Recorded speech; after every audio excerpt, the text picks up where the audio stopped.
salita at sundin mo ang kanyang kalooban. Ngunit mabuti ang iyong ginagawa. Ibig sabihin doon kay Santiago, sino man na nakipagkaibigan sa sanlibutan ay kinakaaway niya ang Diyos. Tama ba? Kaya mga kapatid na minamahal, bukod doon sa ating aksyon, ginagawa, pagtulong, pananalita ng mabubuting mga salita. Mabuti lahat yan sa Diyos. Ngunit, kung hindi natin paglingkuran ang ating Panginoon, sundin ang kanyang kalooban, sa anuman paraan, kapag yung termino na anumang paraan, halimbawa, may mga lugar minsan na mapapalayo po tayo, no? Mapapalayo po tayo. Pwede mong sambahin ang Diyos. Pwede mong sambahin ang Diyos. Pwede mong sabihin sa Kanya yung nais mong sabihin nang may pagsamba, may pagpapakumbaba. Yun ang ibig sabihin ng umiibig sa Diyos. Yung tunay na umiibig sa Diyos. Araw ng pagsamba, napapalayo ka. Kahit hindi araw ng pagsamba, unahin natin ang Diyos bago yung trabaho po natin. Unahin po natin yan. Halimbawa,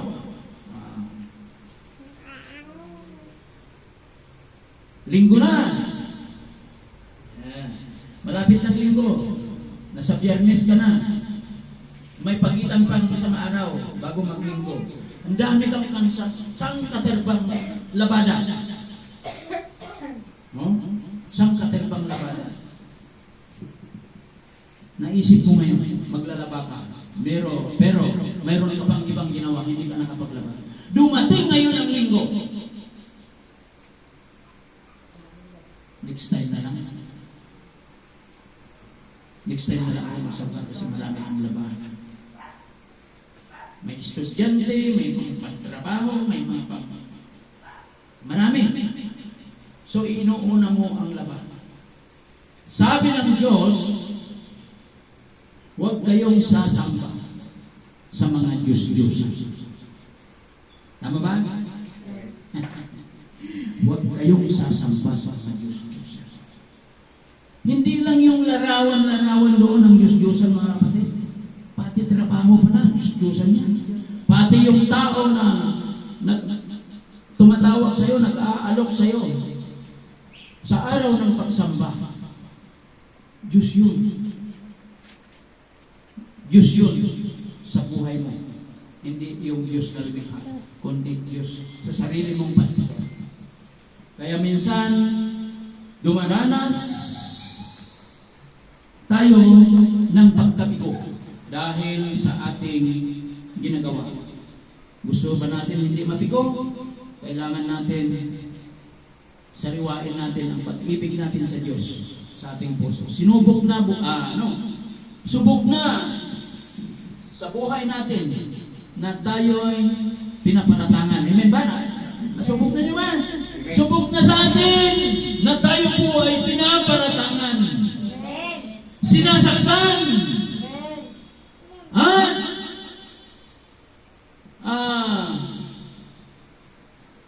Pinag-uusapan. Pinagtaksilan. Ngunit, pinabayaan ka ba ng Diyos? Biniho ba tayo ng Diyos? Amen? Dinaanan na natin ito eh.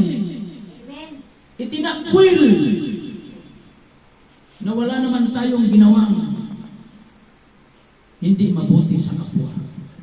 Dinaanan na natin ito. Kaya kung nadarama niyo ba, mga kapatid, ang sitwasyon natin ngayon, dito natin mararamdaman ang pag-ibig ng Diyos sa atin. Hindi tayo pinabayaan. Binigyan pa rin tayo ng makatarungang pag-iisip para sa Kanya, makatarungang puso para sa Kanya, upang manatili yung pag-ibig natin sa Kanya, manatili yung takot natin sa Kanya, at sundin natin, sikapin natin sundin ang Kanyang kalooban. Amen? kukunti nga tayo. O nga, kukunti nga. Pero kung ang pag-ibig ng Diyos na sa atin, walang sino man makakalaban sa atin. Ayon sa sinabi ng banal na kasulatan. Amen. Kaya nga doon sa aklat ng Hebreo, chapter 13, verse 6, tunghayan po natin ang Hebreo chapter 13, verse 6. Ganito po ang sinabi ng banal na kasulatan. Kaya malakas ang loob nating magsabi, ang Panginoon ang tumutulong sa akin. Hindi ako matatakot. Ano ang magagawa sa akin ng tao? Ano ang magagawa sa atin ng tao? Sa Hebreo 13, verse 6.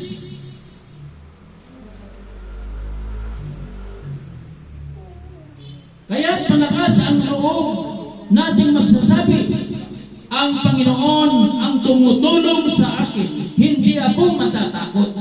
Ano ang magagawa sa akin ng tao? Hallelujah. Purihin ang Panginoon. God.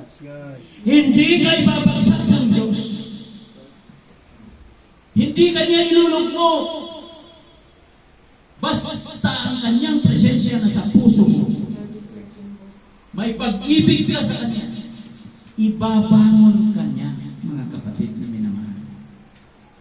Sa umpisa natin ito, ang paglago, hindi yung head count, hindi po yung 1, 2, 3, 4, 5, 6, 7, 8, 99, 100, hindi po.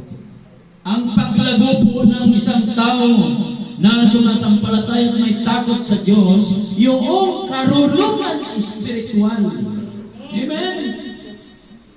Yung mayroon kang lakas loob na sabihin mo sa iyong kapwa, kapatid, kaibigan, kumpare, kumare, anak, pamangkin, inaanak, huwag mong sayangin ang iyong panahon na lumapit sa Diyos. Habang may panahon ka pa.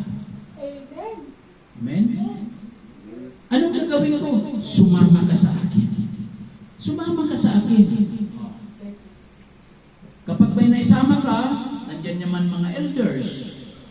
Tipunin nyo ang mga baguhan at bigyan natin ng aral ni Kristo upang sila po ay matuto na manampalataya. Sapagkat kapag hindi natin ituturo ito, ay wala pong makakasunod sa ating mga inuumpisahan. Ang mga gumagawa sa atin ng mga ganitong pasakit, darating ang panahon ng wakas. Si Kristo ang hahatol. Kaya hayaan mo. Hayaan natin yung mga gumagawa sa atin ng mga pasakit. Huwag natin silang gantian ng halimbawa, may nakakarating sa iyo na mga sabi-sabi, alingas-ngas.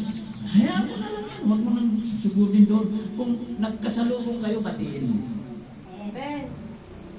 Magkasama kami kabisya kanina maghapon. Ang sinabi niya, huwag niyong gagantian ang hindi mabuti. Huwag niyong gagantian ang masama sa masama. Gantian ninyo sila ng mabuti. Yan ang sabi niya. Maging matatag lang po tayo. Hindi naman tayo yung may termino siyang ginamit. Hindi naman daw tayo yung magliligtas sa bawat tao. Wala sa atin. Wala tayong may liligtas kahit isa. Wala. Ngunit ang Panginoon, marami siyang ililigtas kung ang mga mananampalatayang Kristiyano ay may paglago. Nag-gets niyo ba mga kapatid? Kung may paglago po tayo. Naalala ko buhay ni kapatid Victor. Talagang masalimo yung kapatid natin ito. Pero matiisin. Tiis ka lang po. Sabihin mo, gumawa ka na lang ng strategy mga kapatid Victor. Ang gagawin mo,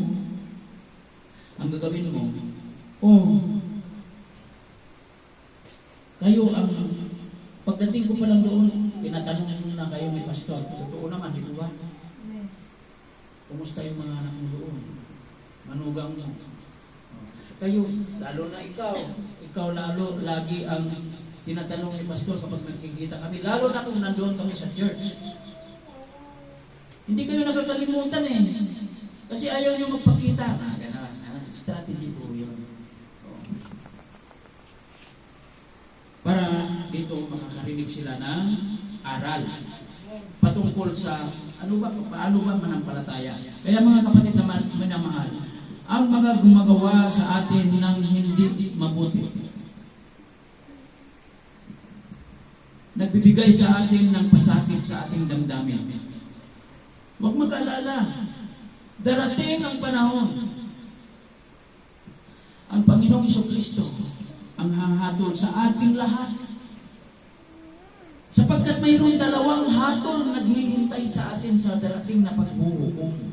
Doon sa kamatayan na walang hanggan at doon sa buhay na walang hanggan, dalawa. Amen? Tuklasin po natin ang banal na kasulatan sa 2 Corinthians. 2 Corinthians chapter 5 verse 10. Ganito po ang sinabi ng banal na kasulatan ayon sa sinulat ng Apostol Pablo sa mga taga-Corinto. Chapter Pastor? Chapter 5 verse 10. Sapagkat lahat tayo haharap sa hukuman ni Kristo at tatanggap ng nararapat ayon sa ating mga gawang mabuti o masama nang tayo'y nabubuhay pa sa katawang ito. Nung tayo po ay nabubuhay pa ng katawang ito, halimbawa, ngayon, kung ano man yung mga pinagagawa natin ngayon na hindi natin kinilala ang Diyos, hindi natin pinaglingkuran ang Diyos, hindi natin pinakinggan ang kanyang tinig na sumisigaw sa bawat puso natin, darating ang panahon, tayo'y lahat ay haharap sa kanyang hukuman at ibibigay niya sa atin ang bawat gantimpala, kung anong gantimpala na naayon sa ating ginagawa nung tayo po ay nabubuhay pa sa mundo ito. Yun ang tatanggapin ng bawat tao. Ngayon, ang panahon ito na mayroon pang maiksing panahon na nalalabi sa bawat buhay po natin, ibigin natin ang Diyos ng ating buong pusong pag-ibig, mga kapatid. Amen? Upang tayo po ay magkakamit o tatanggap ng putong ng buhay. Buhay na walang hanggan. Kaya bawat mananampalataya ng buong tapat at buong puso kay Kristo, walang sino mang makapaghihiwalay sa kanyang pag-ibig. Amen? Walang sino mang makapaghiwalay sa kanyang pag-ibig. Tunghayan po natin sa aklat ng unang Juan. Unang Juan 4 verse 19. Ganito po ang sinabi ng banal na kasulatan. Verse 19. Chapter 4. Verse 19. John, 1 John chapter 4 verse 19, kapatid. 19. Nakita na po. 1 John, unang Juan 4:19. Tayo'y umiibig. Ayan. Tayo'y umiibig sapagkat ang Diyos ang unang umibig sa atin. Dahil ang Diyos ay unang umibig sa atin, kaya naman sana tayo po ay matutong umibig. Amen? Sapagkat ang Diyos ay unang umibig sa atin. Ngayon, kung iniibig natin ang Diyos, kung iniibig niya tayo, iibigin din natin siya. Sa paano natin may papakita ang pag-ibig natin sa Diyos, samantalang na hindi natin nakikita. Verse 19. 19 yun. Bababa po tayo sa 20. Ano ang gagawin po natin? Paano natin may pakita ang ating pag-ibig sa Diyos? 4:19. 1 John 4:19. Ganito po, mayroon puzzle po. Mayroon matalinghaga pong salita po ni Apostol Juan nung sinulat niya po ito. Sa 20, ganito sinabi, ang nagsasabing iniibig ko ang Diyos, subalit napupuot naman sa kanyang kapatid, ay sinungaling. Kung ang kapatid na kanyang nakikita ay hindi niya magawang ibigin, paano niya maiibig ang Diyos na hindi niya nakikita? Kaya yung pag-ibig ng Diyos po sa atin, napakahiwagang pag-ibig. Kaya sinabi ng ating Panginoong Kristo, ibigin mo ang iyong kaaway. No? Grabe no? Inaaway ka na nga, ibigin mo pa. Yun ang gusto ng Diyos na gagawin po natin. Sa paanong paraan? Idalangin po natin ang mga umaapi sa atin. Yung mga umalipusta sa atin. Yung mga kumakalaban sa atin. Ipanalangin natin sila sa Diyos. Amen! Huwag natin saktan ang mga kumakalaban sa atin.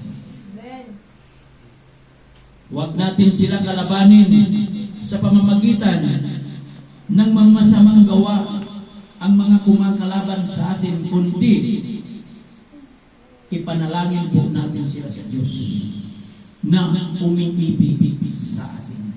Amen ba? Amen. Nagets niyo ba yung matalinghagang salita po ng talatang ito? Ay, sabi mo, iniibig kong Diyos. Sumasamba ako sa Diyos. Ang mga kaaway mo, inaaway mo rin. Anong sabi ng Diyos? Sinungaling. Sinungaling. Hindi totoong umiibig. Bakit sinabi sinungaling? Sapagkat ang Diyos ay wala siyang itinatangi. Lahat po tayo ay iniibig niya. Makasalanan, mabuting tao, iniibig niya. Lahat ng wika, lahat ng lahi, iniibig ng Diyos. Amen? Amen. Ngunit may consequence pa. Pagdating ang huling araw, ang kanyang pagpariho upang kunin ang kanyang mga tupa at ang mga hindi niya kaway ay palalayasin. Dito natin mararanasan kung saan po tayo. Kaya ngayon pa lang, isisiguraduhin na po natin, isisigurado na po natin ang ating kaluluwa. Pag dumating ang ganitong sinasabi ng banal na kasulatan ay tayo po ay mapunta sa kanyang piling, hindi tayo may hihintay. Kaya dito po, ang last verse po natin, kung gaano po tayo inibig ng Diyos, na kailangan din natin, ito po ay gantihan. Sa aklat ng 1:3-16, ganito ang sinabi ng banal na kasulatan, sapagkat gayon na lamang ang pag-ibig ng Diyos sa sangkatauhan. Kaya ibinigay niya ang kanyang kaisa-isang anak upang ang sinumang sumampalataya sa kanya ay hindi mapapahamak, kundi magkaroon ng buhay na walang hanggan. Amen. John chapter 3 verse 16. Yun po yung alinsunod doon sa version po natin sa Romans chapter 8 verse 31. Anong sinabi po dito? Ano pa ang masasabi natin tungkol dito? Kung ang Diyos ay panig sa atin, sino ang makakalaban sa atin? Kung ang sarili niyang anak ay hindi niya ipinagkain, sa halip ay ibinigay para sa ating lahat, kaya walang pinapanigan ng Panginoon.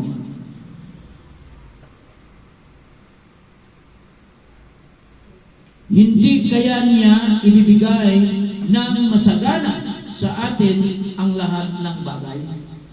Kaya habang tayo po ay nabubuhay at nananalig, umaasa po tayo sa mga pagpapala na ibibigay sa atin ng Diyos. Huwag natin sabihin na dumanas ka man ng kunting pagsubok, ay iisipin natin agad, pinabayaan ka na ng Diyos. Tingnan niyo po yung mga walang pananampalataya. Nahahabag po tayo sa kanila sapagkat hindi nila binibigyan ng seryoso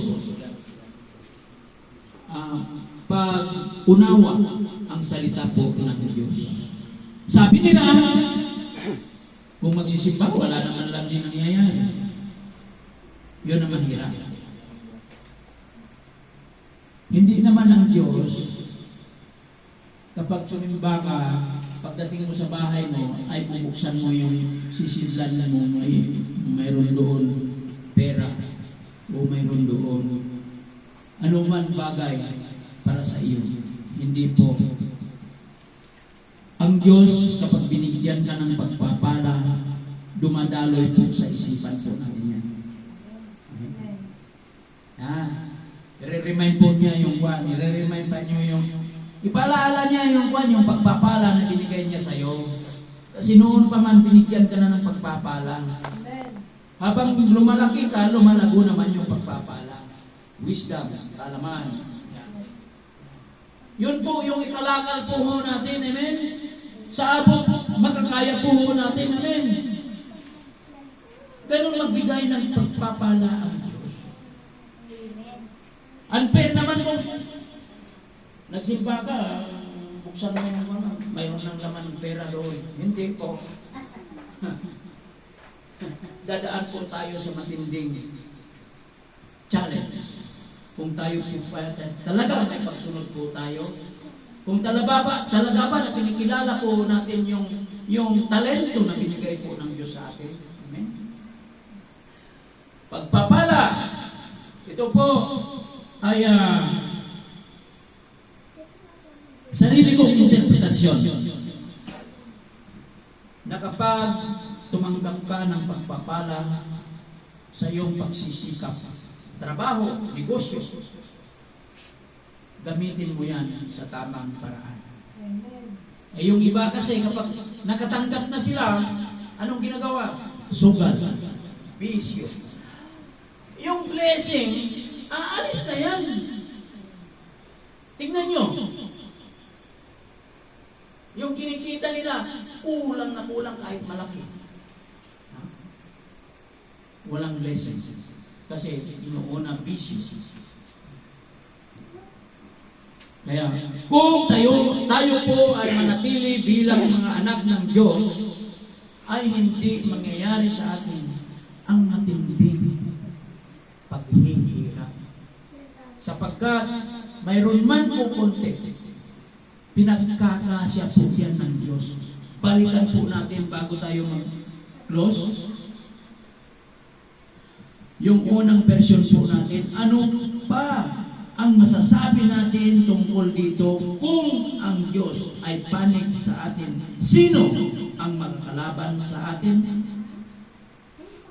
Nagets ba mga kapatid? Tatandaan po natin yung version na yan. Amen? Hebrew chapter 13. Balikan po natin. Verse 6. 13 verse 6. Kaya't malakas ang loob natin magsasabi. Amen? Ang Panginoon ang tumutulong sa akin. Hindi ako matatakot. Ano ang magagawa sa akin ng tao? Ang pag-ibig ng Diyos. Talagang hindi ka itatakwil talaga. Kaya yung mga pagsubok na yan, Lord, maraming salamat. Sa mga pagkakataong ito, ay nagiging isa ako sa karapat-dapat na sinubok mo katulad ni Job. Bakit ka dumadaan ng pagsubok? Kasi iniibig ka ng Diyos. Amen? Amen. Katulad ni Job, ipinahintulot ng Diyos na hamakin ni Satanas. Saktan ni Satanas si Job. Ipinahintulot. Walang alam ni Job. Ang Diyos lamang at Satanas nakakaalam. Anong ginawa ni Satanas kay Job? Ano ba yung linagay sa kanyang katawan? Ketong sugat. Hindi na kayang kamutin ng kanyang kuko. Kumukuha na siya ng mga basag-basag na mga yung Tisa. banga. Tisa. Yun na yung kanyang kinukuskus. Wala na. Sabi ng kanyang asawa, sumpahin mo na yung Diyos mo para mamatay ka na. Anong sabi ni Job? Pagpapapala lang ba ang nais mong matanggap sa Diyos? Hindi ba kasama ang pagsubok? Purihin ng Panginoon. Hallelujah. Purihin ng Panginoon sa gabing ito. At nawa ay nakapulot tayo ng aral patungkol sa pag-ibig ng Diyos sa atin na dapat natin siya ibigin ng higit sa ating makakaya. Amen? Amen. Aawit po ba tayo? Bago tayo mag-closing prayer at tayo po ay kakain na. Amen.